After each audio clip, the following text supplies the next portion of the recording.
Good morning बच्चों। Good morning sir. आज हम संख्या पद्धति के बारे में पढ़ेंगे, ठीक है? संख्याएं किस किस तरह की होती है, कौन कौन सी होती है? तो सबसे पहले कारक संख्याएं। तो बताओ कारक संख्या कौन सी होती है? जिन संख्याओं से हम गिनने का काम करते हैं। या जो गिनने के काम आती है, जैसे 1 2 3 4 5 6 तक, ठीक है? अब मैं आपसे पूछूं सबसे छोटी कारक संख्या कौन सी होती है? सबसे छोटी सबसे छोटी एक। और सबसे बड़ी कोई नहीं। सबसे बड़ी अब आया पूर्ण संख्या पे। जब प्राकृत संख्या में 0 शामिल कर ले, क्या शामिल कर ले? 0 1 2 3 4 ठीक है? अब मैं आपसे पूछूं सबसे छोटी पूर्ण संख्या कौन सी होती है? और सबसे बड़ी अनंत कोई होती नहीं है। अब पूर्णांक जो संख्याएं पूरी पूरी लिखी है, मतलब दशमलव में लिखी है, 4 है 5 है 100 है 10 लाख है 50 लाख है, पूर्णांक है। -4 है -5 है -6 तो ये क्या लाएंगे? पूर्णांक। अब एक तरह संख्या होगी परमेय संख्या, जो संख्या 3 बटे क्यूब के रूप में वो क्या कहलाएगी? -4 का भट्टे कर लो, -2 भट्टे कर लो, 1 बटे 2 4 बटे 5। अब मैं आपसे ये पूछना चाह रहा हूँ कि भिन्न और परमेय संख्या में क्या अंतर होता है?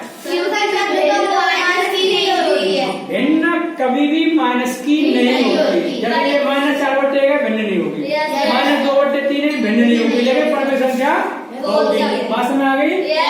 जो माइनस बन जाएगा परमेय में आ जाएगा, जो प्लस है वो भिन्न में आ जाएगा। अब बात आती है पाई की। ये तो आपको याद करना है, पाई क्या होती है? अपरमेय होती है। और 22 बटे 7 क्या होती है? परमेय होती है। याद कर लो, आपके पेपर में आना ही आना है, ठीक है? अब सम संख्याएं। सम संख्याएं कौन सी होती है? जिसमें 2 का भाग चले जाए या 2 बराबर भाग में बट जाए। सबसे छोटी सम संख्या कौन सी होती है? 2, ठीक है?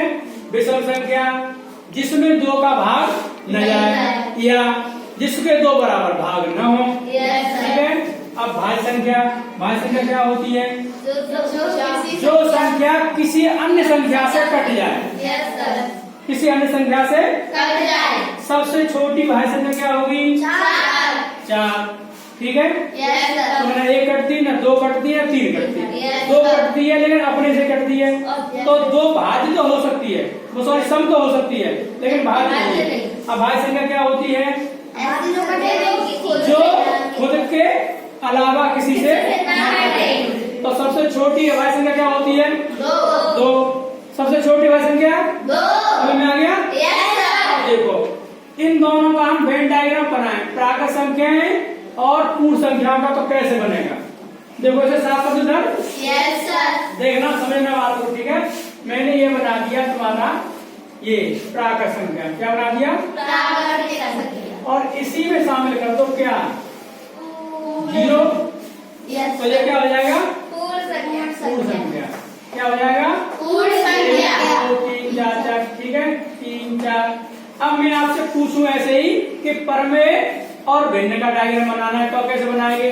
सेम ऐसे बन जाएगा। कैसे बन जाएगा? देखो ये तो हो जाएगी क्या? भिन्न। और ये क्या हो जाएगी? परमेय संख्या। जैसे 4 बटे 5 है और -4, तो ये तो हो गई क्या? और ये क्या हो गई? समझ में आ गया? अब सवाल कर लेंगे? वेरी गुड, ठीक है।